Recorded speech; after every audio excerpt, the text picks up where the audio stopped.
Good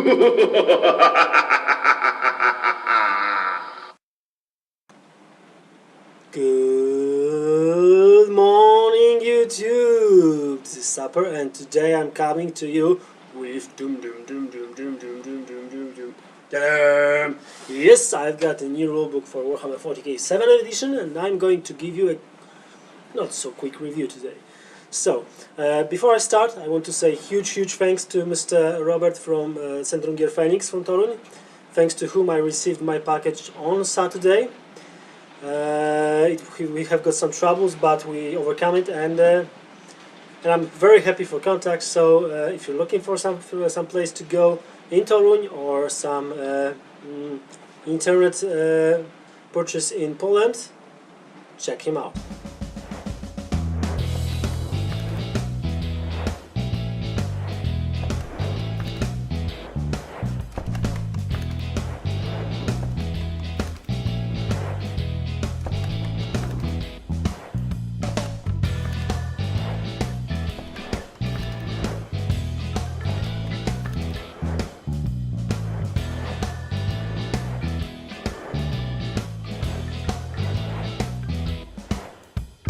This video is not going to be a review per se. It is for the people that used to play 6th edition and would like to enter this edition without jumping through all the rulebook. Last few days I spent playing the game called Find the Difference between two rulebooks and found 150 differences. Some are huge that you already heard about, some are small that you just might missed. So, fancy yourself a comfortable chair because it will take a while, and let me show you the differences. This edition, initiative cannot go below 1. We have got clarification for how to use D66. If two rules combine so that you have to reroll all successful and all failed rolls, just do not reroll them at all. In these rulebooks you are not going to find blast markers in the appendix, so you have to buy your own copies. You cannot just copy the actual pages. In this book you will find the rules for Lords of War, so you can find as well some information about blast markers and templates used in the Apocalypse battles. There is a clarification for completely destroyed units and removed as casualties. In last edition we have got only controlling player and the opposing player. Now we've got owning, controlling and opposing player with 3 different definitions. Another clarification we can find in this book are the definitions for friendly and enemy units. Turn summary has grown from 3 points to 6. Besides a new psychic phase, we've got beginning of the turn and the end of the turn. We've got 6-inch vertical unit coherency. We've got, of course, new psychic phase. I'm not going to give you all the new rules for using psychic powers because all of it has changed. But you've got the rulebook already, so take a look at it. Range for Psychic Hood has just increased to 12 inches. There are no Maelstrom type of powers. Nova powers now can hit flying monsters, creatures and flyers. Psychers can use any amount of Witchfire powers per turn, and each can target a different unit. After using a Witchfire power, Psyker can normally shoot his weapon in his own turn. Shooting sequence has changed this edition. Now you have to shoot, wound, allocate wounds and save with every different weapon. So you cannot increase the range of your template by the range of other weapons in the squad. There is no focus fire. Units that has gone to ground cannot fire Overwatch. We've got new weapon types, bomb and the primary weapon. Of course, primary weapon is for the Lords of War. There is no single roll for D3, D6 multiply shots from weapons. Now you have to roll for every single one. Template weapon is no longer a weapon type, it is now a special rule. Charging through difficult terrain now gives you only -2 inches to the range. If, while doing pile-in moves in combat, you suffer wounds from dangerous terrain, they do count to combat resolution. Now let's go to the units. Eldar jetbikes can no longer do an assault move after turbo boosting. They can do either turbo boost or assault move. Bikes and jet bikes now receive the very bulky rule. Artillery units have no more restrictions for moving and shooting. So if you've got some artillery that is not a heavy weapon, you can shoot it normally. If it is heavy weapon, you can snap fire. Unfortunately, if you've got a blast heavy weapon, you still cannot use it because of the rules for snap firing blasts. Beasts lost move through cover, but they can still do exactly the same, but they just lost the special rule. So if there will be some unit that will be able to remove move through cover, the beasts are safe. Monstrous creatures can never go to ground. If flying monstrous creatures arrive through deep strike, they appear in a swooping mode. Monstrous creatures now have just jink special rule. Swooping FMCs can never fall back. Gliding FMCs that are falling back cannot change the flight mode. Flying monstrous creatures cannot charge in the same turn they change the flight mode.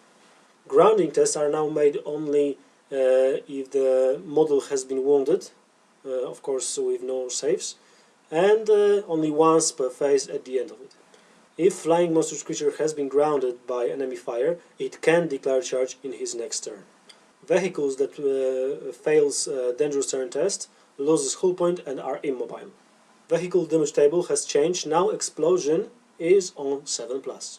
Chariots treat immobilized result as crew stunned. If a zooming flyer is immobilized, it have to roll again. On a 2-, it crashes. On a 3+, it just receives a crew stunned. If vehicle explodes, now everyone around gets strength 4 hits.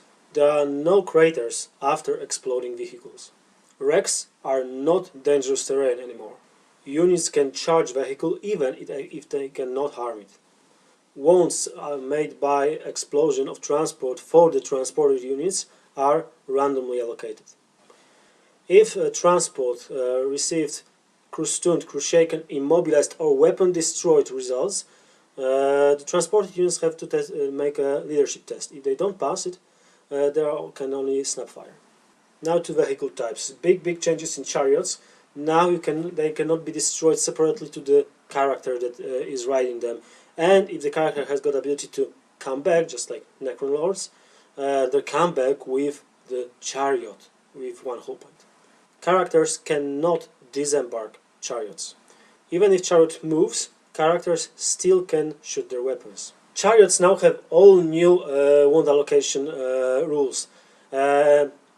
When they receive enemy fire, the owning player of the chariot choose which hits, which wound pools are allocated against chariot and which against the character.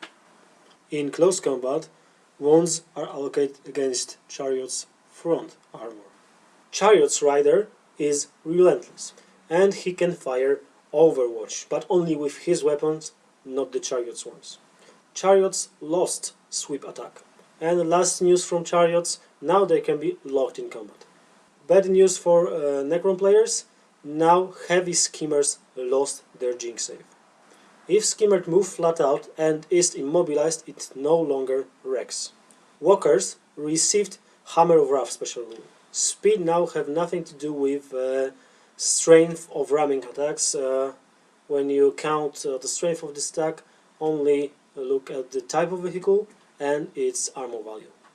Dozer blades upgrade by 1 point armor value, front armor value of vehicle for the purposes of ramming attacks.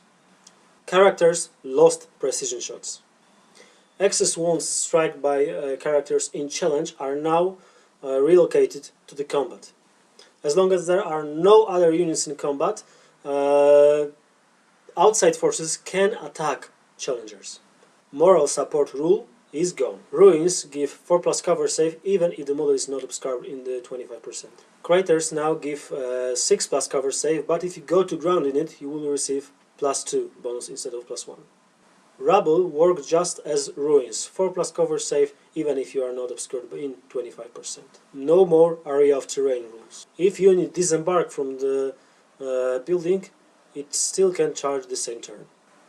There's a new special rule for buildings called Mighty Bulwark. It gives you -1 on building damage table against the building that have got this special rule. There are some changes in the building damage table. On the rolls of 3, 4 and 5, emplaced weapons can only snapshot, and on the roll of 7 plus, building is removed, there appears a crater, and no models around it are hit by flying debris. Wounds directed to the models in the buildings are now allocated randomly. There is a new rule called defense sentry system, which makes vehicles able to shoot even if they are unoccupied at the moment. There are no special rules for using grenades against buildings.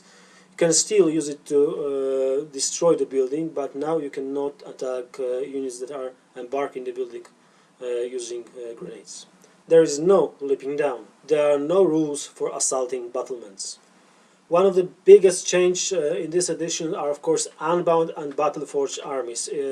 I will not tell you everything about the rules for it because it will take a whole video. I might do it in some other time, but for now, you just have to know that everything changed, so go ahead and check out your rulebook.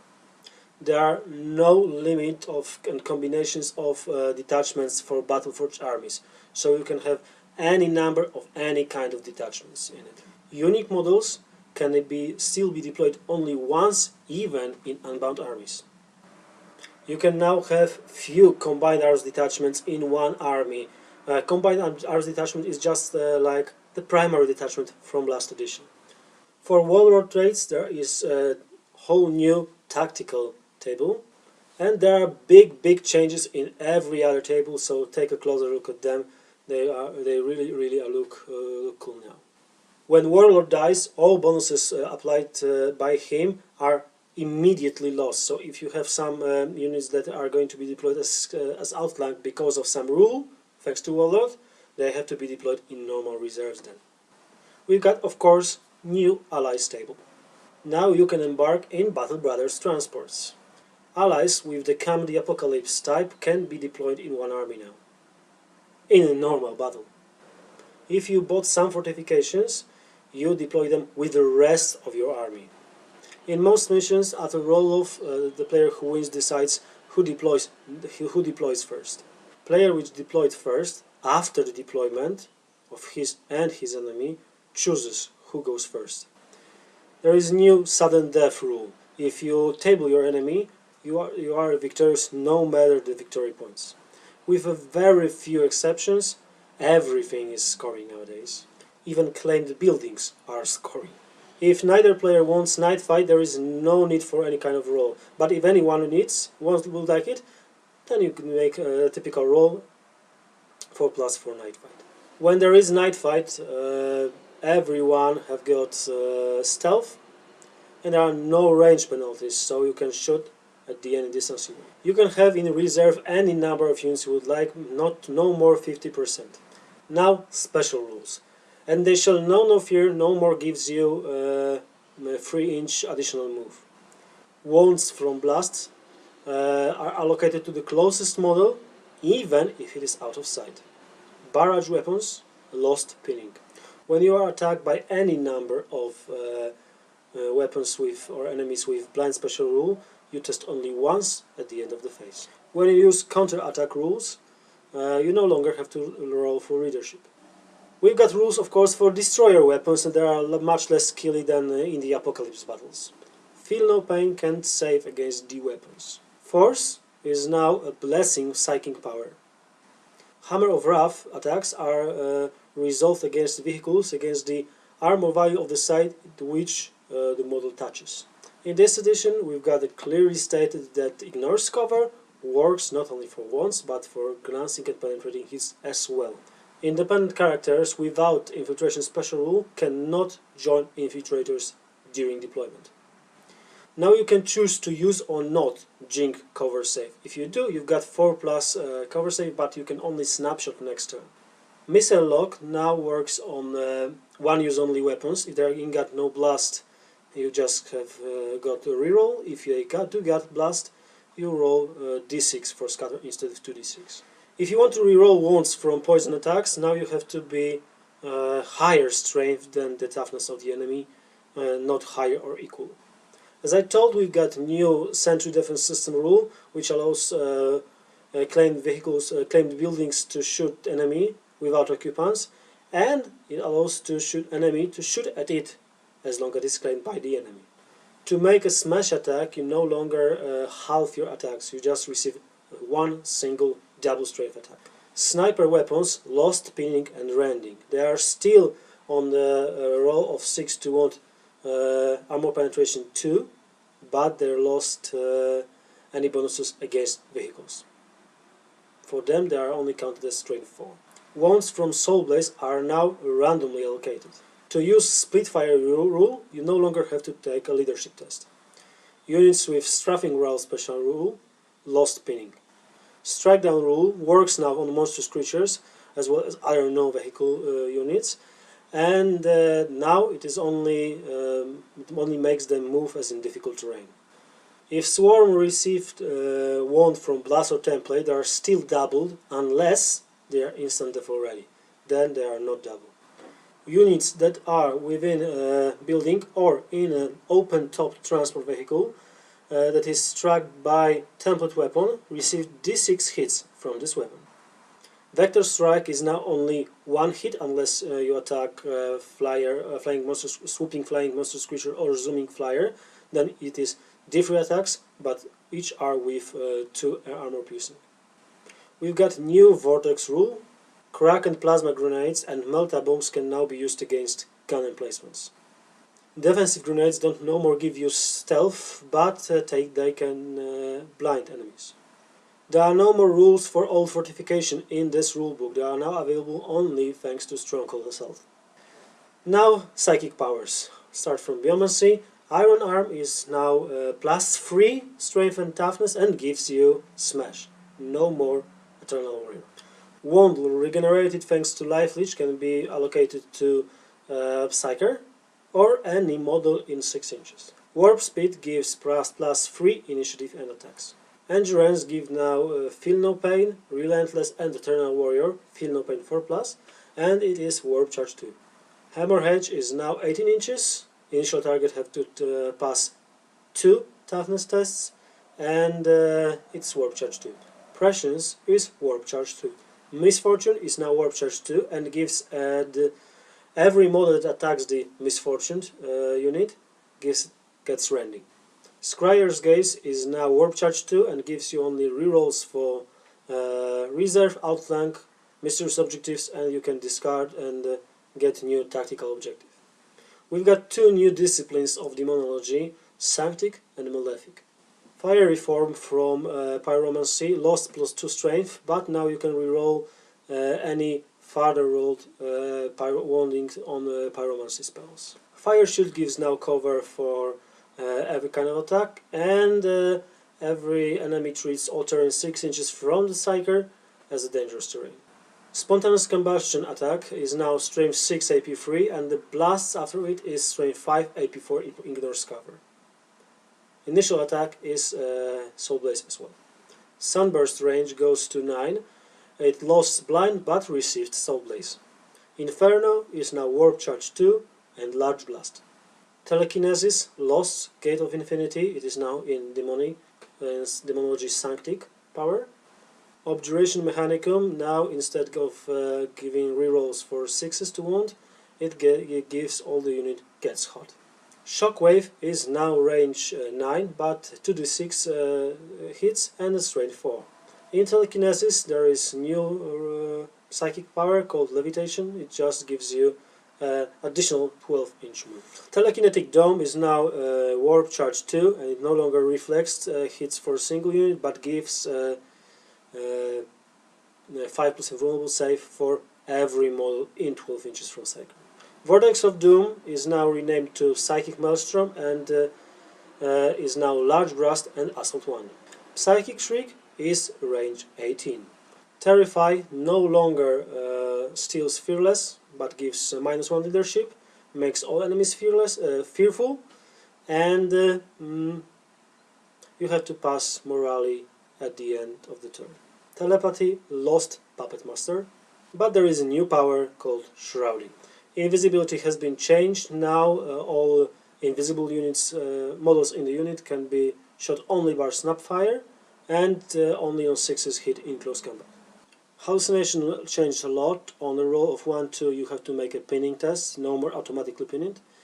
On the 3-4 the unit have got -1 WSBS initiative and attacks, and on the 5-6 randomly selected character in the unit receives one single free hit for every other model in the unit.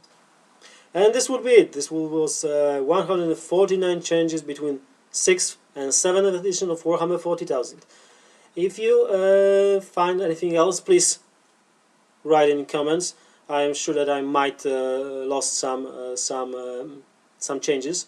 Hopefully not, but if you find something that I missed, just tell everyone in the comments below. Thank you for watching. Please like and subscribe and stay safe.